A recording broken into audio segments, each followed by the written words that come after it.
Hey everyone, welcome back to our channel. Today, we're diving into a quick and easy tutorial on how to loop a video on your iPad in 2025. Whether you're a student reviewing lectures on repeat or just looping your favorite meme for endless laughs, this feature is a game changer. With iOS updates making things even smoother, let's get straight into it. First things first, make sure your iPad is running the latest iOS version. Head to Settings, General, Software Update to check. This ensures you have access to all the newest features, including enhanced video playback options. Step 1. Open the app where your video is stored. This could be the Photos app for personal videos, YouTube for online content, or even Safari if you're streaming from a website. For this example, let's use the Photos app.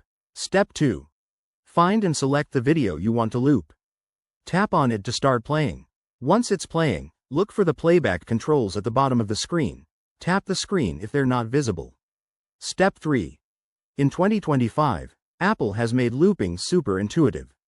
Tap the three-dot menu icon in the top right corner while the video is playing. From the drop-down, select Playback Options. Here, you'll see a toggle for Loop Video. Switch it on, and you're done. Your video will now play on repeat until you stop it. If you're using a different app like YouTube, the process is similar. In the YouTube app, play the video and tap the screen to reveal options, then look for the loop button in the video controls. It might be a circular arrow icon. One quick tip. If looping isn't working, double-check your app settings or restart the app.